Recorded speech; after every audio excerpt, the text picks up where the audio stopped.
గడపకు పసుపు రాసేటప్పుడు ఈ 7 పనులు చేస్తే సాక్షాత్తు లక్ష్మీదేవికే కోపం వస్తుంది. దయచేసి ఇలా చేయకండి. అందరికీ నమస్కారం. ద పురాణిక్ పాత్ ఛానల్ వీక్షకులకు స్వాగతం. మన ఇంటి గడపను సాక్షాత్తు ఆ మహాలక్ష్మి స్వరూపంగా భావిస్తాము. కాబట్టి ఆ గడపకు పసుపు రాసేటప్పుడు స్త్రీలు ఖచ్చితంగా పాటించవలసిన కొన్ని నియమాల గురించి, అలాగే మనం తెలియక చేసే కొన్ని తప్పులను ఎలా సరిదిద్దుకోవాలో ఇప్పుడు మనం ఈ వీడియోలో వివరంగా తెలుసుకుందాం. వారానికి కనీసం 2 సార్లు, అందులోనూ ముఖ్యంగా శుక్రవారం నాడు సూర్యోదయానికి ముందే ఇంటి గడపలకు పసుపు రాసి కుంకుమ బొట్లు పెడితే ఆ మహాలక్ష్మీదేవి మన ఇంట్లోకి ఎంతో సంతోషంగా అడుగుపెడుతుంది. అయితే స్త్రీలు ఇలా గడపకు పసుపు రాసేటప్పుడు తప్పనిసరిగా తలస్నానం చేసి అత్యంత శుచిగా ఉండి మాత్రమే రాయాలి. మరో ముఖ్యమైన విషయం ఏమిటంటే, గడపకు పసుపు రాసేటప్పుడు ఎప్పుడూ ఇంటి బయట వైపు నుండి మొదలుపెట్టి లోపలి వైపుకు రాయాలి. ఇలా చేయడం ద్వారా సాక్షాత్తు ఆ లక్ష్మీదేవిని మన ఇంట్లోకి ఆహ్వానిస్తున్నామని అర్థం. దీనివల్ల ధనలక్ష్మి మీ ఇంట్లోకి ప్రవేశించి స్థిరంగా ఉంటుంది. ఇలా రాసే సమయంలో ఎవరితోనూ మాట్లాడకుండా, మధ్యలో వేరే పనుల కోసం లేవకుండా ఏకాగ్రతతో రాయాలి. పసుపు రాసిన తర్వాత 5 లేదా 9 కుంకుమ బొట్లను ఒకే వరుసలో అందంగా పెట్టుకుంటే పంచభూతాల ఆశీస్సులు లభిస్తాయి. ఆ పసుపులో కాస్త కర్పూరం పొడి కలిపితే కుబేరుని అనుగ్రహం లభించి ధనాకర్షణ కలుగుతుంది. అలాగే కొంచెం గంధం పొడి కూడా కలిపి రాస్తే కుటుంబంలో మానసిక ప్రశాంతత చేకూరుతుంది. ఇలా గడపకు పసుపు రాసి కుంకుమ బొట్లు పెట్టే వివాహిత స్త్రీలకు దీర్ఘ సుమంగళీ యోగం సిద్ధిస్తుందని, అలాగే వివాహం కాని ఆడపిల్లలకు మంచి సంబంధం కుదురుతుందని పెద్దలు చెబుతారు.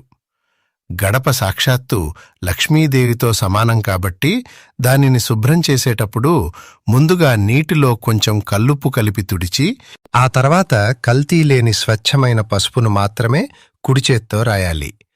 పొరపాటున కూడా ఎడమ చేతిని వాడకూడదు. అలాగే రాత్రిపూట ఎట్టి పరిస్థితుల్లోనూ పసుపు రాయకూడదు.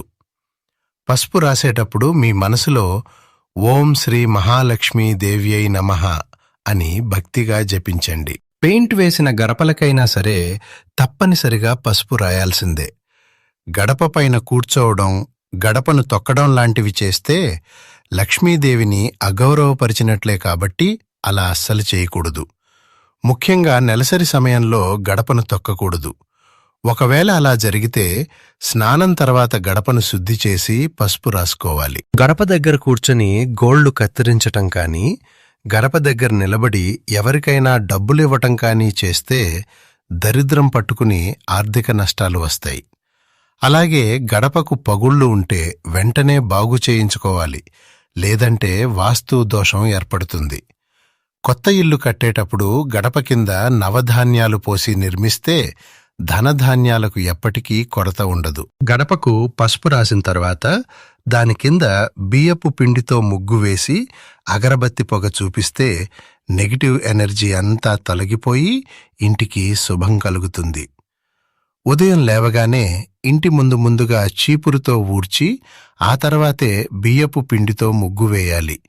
కానీ ఊడ్చేటప్పుడు చీపురు గడపకు తగలకుండా జాగ్రత్త పడాలి. ముగ్గులేని ఇల్లు ఉండకూడదు. ముఖ్యంగా శుక్రవారం నాడు ఇంటి ముందు అష్టదళ పద్మం ముగ్గు వేసి దానిపై పసుపు కుంకుమలు వేస్తే ఐశ్వర్యం వృద్ధి చెందుతుంది. అయితే ఆ పసుపు కుంకుమలను పొరపాటున కూడా తొక్కకూడదు. మనం వేసే ముగ్గు గడప వెడల్పు కంటే చిన్నదిగా ఉండాలి. మరియు గీతలు వంకరగా లేకుండా చూసుకోవాలి. మీ సంకల్పాలు నెరవేరాలంటే రోజూ వేసే ముగ్గు మధ్యలో పసుపు కుంకుమలు పెట్టండి. సాయంత్రం పూట గడప దగ్గర నిలబడి ఘంటానాదం చేస్తే దరిద్రదేవత బయటికి వెళ్ళిపోతుంది. ప్రతి శుక్రవారం సూర్యాస్తమయం తర్వాత గుమ్మానికి ఇరువైపులా దీపాలు పెడితే దారిద్ర్య బాధలు పోతాయి. అలాగే ఏలినాటి శనితో బాధపడేవారు ప్రతి శనివారం సాయంత్రం నువ్వుల నూనెతో 2 దీపాలు వెలిగిస్తే దోషాలు తొలగిపోయి అదృష్టం వరిస్తుంది. నెలకు ఒకసారి గడప కింద ఆవు పేడతో అలికితే కుటుంబానికి ఎంతో మేలు జరుగుతుంది. ఇంటి ముందే కాకుండా పూజాబూజా గదిలో కూడా వారాల వారీగా ప్రత్యేక ముగ్గులు వేయడం వల్ల ఎన్నో శుభఫలితాలు ఉంటాయి.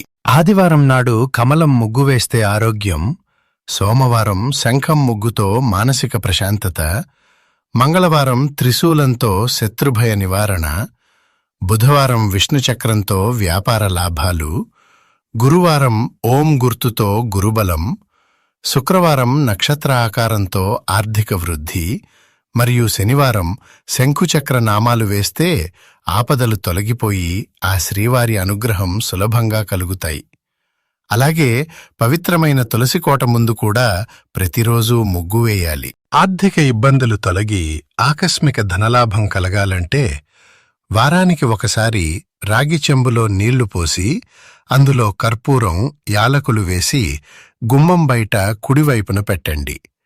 ఆస్తి తగాదాలు ఉంటే 5 గోమతి చక్రాలను పసుపు వస్త్రంలో కట్టి గుమ్మానికి కట్టుకోండి. మీ ఎదుగుదల చూసిపడే నరదిష్టి సోకకుండా నల్లటి వస్త్రంలో పటికను కట్టడం, అలాగే ప్రతి ఇంటి ముందు మంచి గంధంతో స్వస్తిక్ గుర్తు ఉండటం ఎంతో శుభకరం. ఇంట్లో పండుగలు, వ్రతాల సమయంలో గడపకు మామిడి తోరణాలు కడితే దేవతల ఆశీర్వాదం ఉంటుంది. ఇంటి నుండి బయటికి వెళ్లేటప్పుడు గడపకు నమస్కారం చేసుకుని వెళితే ఏ పని మీద వెళ్తున్నారో ఆ పనుల్లో ఆటంకాలు లేకుండా విజయాలు సిద్ధిస్తాయి. మనం ఇంటి నియమాలు ఎంత పక్కాగా పాటిస్తున్నా ఒక్కోసారి మన జాతకంలోని గ్రహదోషాల వల్ల లేదా ఇంటి వాస్తు లోపాల వల్ల ఆర్థిక ఇబ్బందులు, కుటుంబ కలహాలు రావచ్చు. కాబట్టి మీ జాతకం లేదా వాస్తుపరంగా ఉన్న సందేహాలను నివృత్తి చేసుకుని సరైన పరిష్కారాలు పొందడానికి ఈ ప్రకటనలో ఉన్నవారిని సంప్రదించండి. నమస్కారం. మీరు దీర్ఘకాలిక సమస్యలతో బాధపడుతున్నారా? ఎన్నో చోట్ల తిరిగినా ఫలితం లేదా? అయితే ఒక్కసారి శ్రీ శ్రీ భద్రకాళి వారాహీదేవి జ్యోతిష్యాలయం వారిని సంప్రదించండి. దేవి ఆరాధకులు మహాదేవస్వామిగారు మీ ఫోటో మరియు పేరు ఆధారంగా మీ సమస్యలకు గల కారణాలను విశ్లేషించి మంత్రశక్తి మరియు పూజా విధానాల ద్వారా ఖచ్చితమైన పరిష్కారం చూపిస్తారు. అది భార్యాభర్తల గొడవలు కావచ్చు, ఆర్థిక ఇబ్బందులు కావచ్చు, లేదా కోర్టు సమస్యలు కావచ్చు. ఏదైనా సరే పరిష్కారం కోసం నమ్మకంతో ఇప్పుడే 90143393338 నంబర్కు కాల్ చేయండి. ఈ విధంగా మన ఇంటి గడపను పవిత్రంగా ఉంచుకోవడం ద్వారా సకల శుభాలను, మహాలక్ష్మి కటాక్షాన్ని సులభంగా పొందవచ్చు. ఈ వీడియోలో చెప్పిన నియమాలు మీకు ఎంతగానో ఉపయోగపడతాయని ఆశిస్తున్నాను. ఈ వీడియో మీకు నచ్చితే దయచేసి ఒక లైక్ చేయండి, మీ బంధుమిత్రులతో షేర్ చేయండి. అలాగే ఇలాంటి మరెన్నో అద్భుతమైన ధార్మిక విషయాల కోసం మన ది పురాణిక్ పాత్ ఛానల్ని సబ్స్క్రైబ్ చేసుకోవడం మర్చిపోకండి. కామెంట్స్లో జై మహాలక్ష్మి లేదా జై శ్రీరామ్ అని భక్తిగా కామెంట్ చేయండి. ధన్యవాదాలు.